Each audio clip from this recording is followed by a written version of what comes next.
In the past, we have seen companies do this. This is not a shock.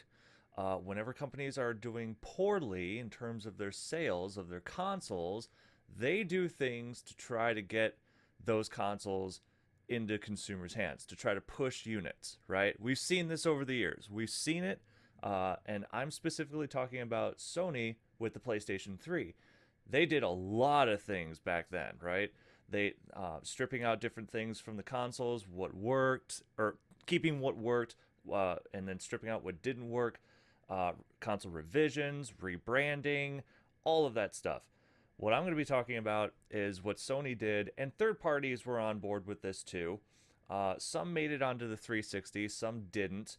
And then with their first party games, they did a lot of this with their PS2 titles, bringing them over in basically widescreen HD 720 or 1080p, better frame rates. These collection of PS2 games were really awesome. It's on physical media, and I just wanted to kind of show this a little bit. And before that, like I said before, companies will do this sort of thing. I mean, look at the Xbox, or Xbox One, I should say.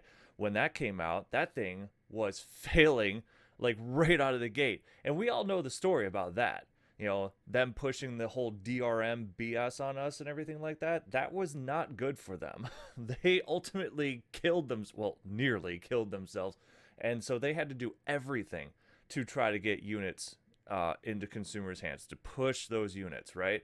Because it just wasn't working.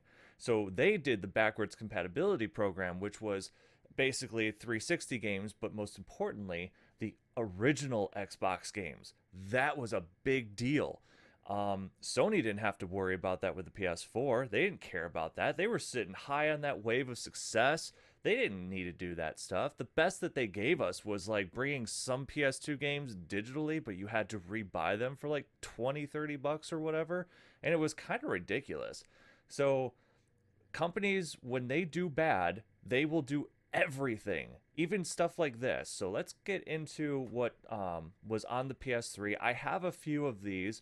I think it was really cool back then to see that they brought a lot of PS2 titles on over to that generation, the seventh generation of consoles.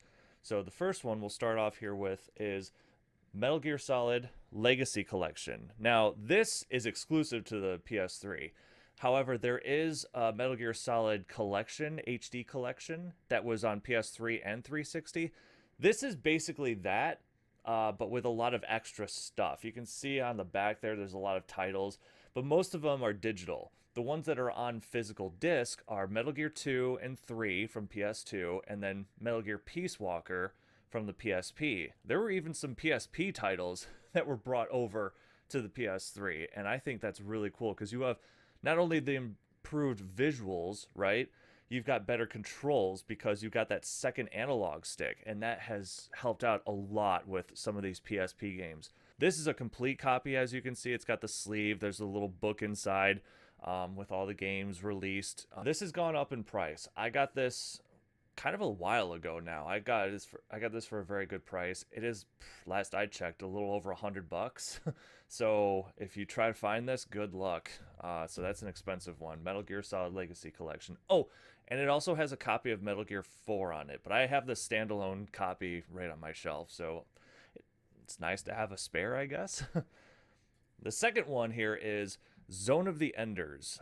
This has 1 and 2 on here. I've only played a little bit of the first one, to be honest. I want to get into it a little bit more. It's pretty simplistic in terms of the gameplay, but it was fun. I enjoyed what I played of this.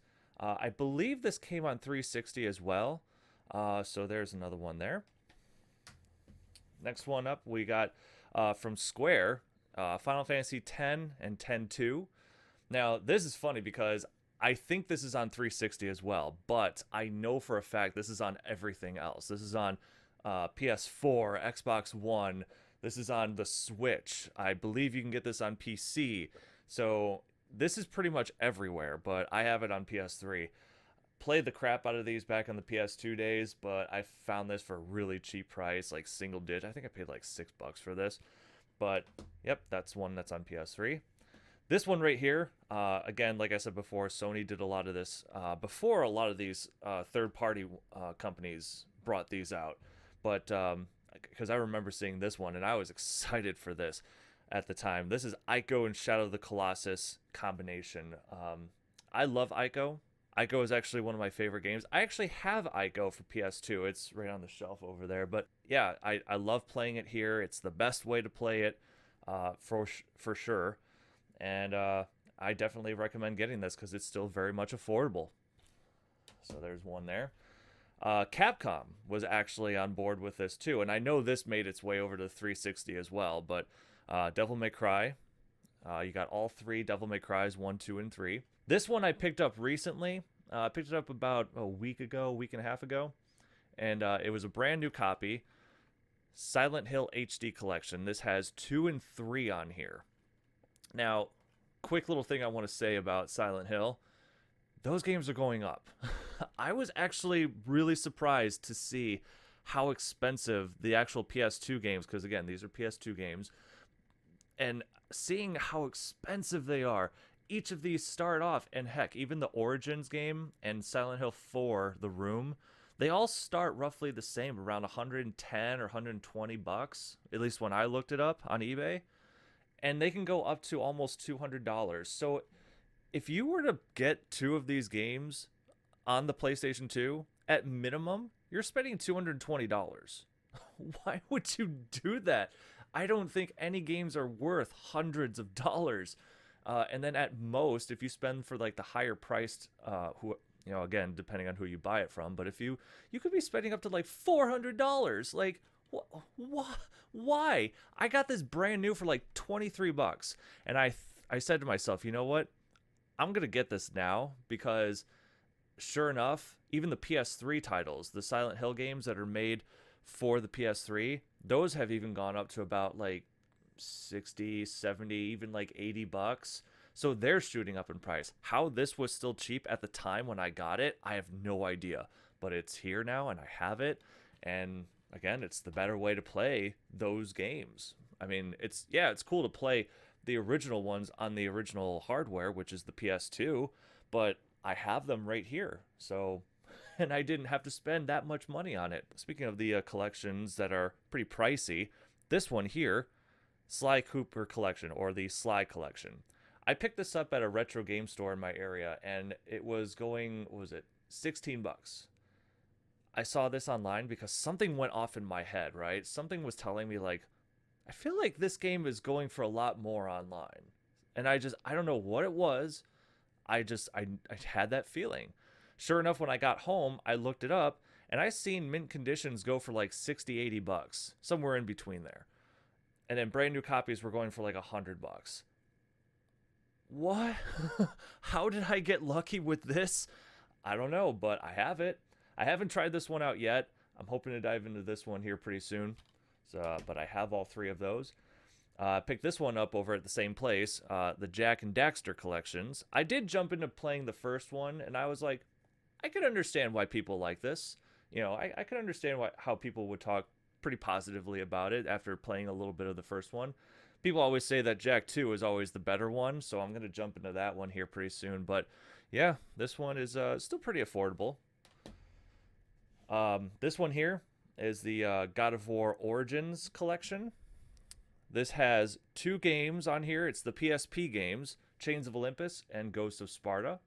And again, this, not only the visual look of this game, but the controls. You have that second analog stick, so you can actually use that to dodge, you know, as opposed to how they had this weird setup in the PSPs. You had to like hold, I think it was like the left bumper or something, or right bumper, and then use the analog stick, kind of a combination. So now you don't have that, and it frees up, you know, that bumper for something else. But yeah, it's a great way to play these games. Definitely a cheaper option. I think these, if you get them on PSP, are a little bit more, but here is still pretty affordable, at least for now. I feel like once this gets a little bit more traction, especially when the store, the online store closes, which we did see some of the prices spike when they announced it, but they changed their minds, obviously. You guys probably are aware of that story. They were about to close it, and then they changed their minds. But before, when they were on track with, you know, closing the store, game prices soared. PS3 stuff, I should say.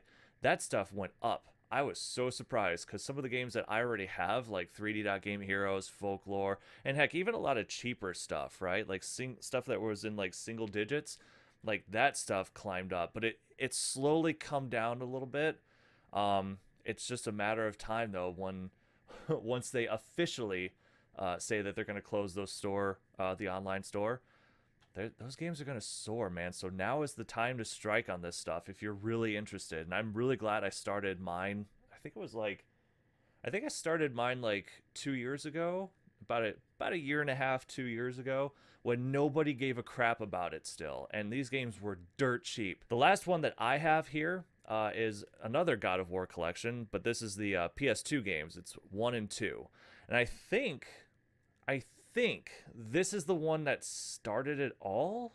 I'm not 100% on that, but I think this is the one that started it all. Because I remember I got this way before the Ico and Shadow of the Colossus collection came out, but I picked this one up a long time ago, and I didn't see anything else. I mean, more of them came out after, so I think this is the first one that made its way out the door.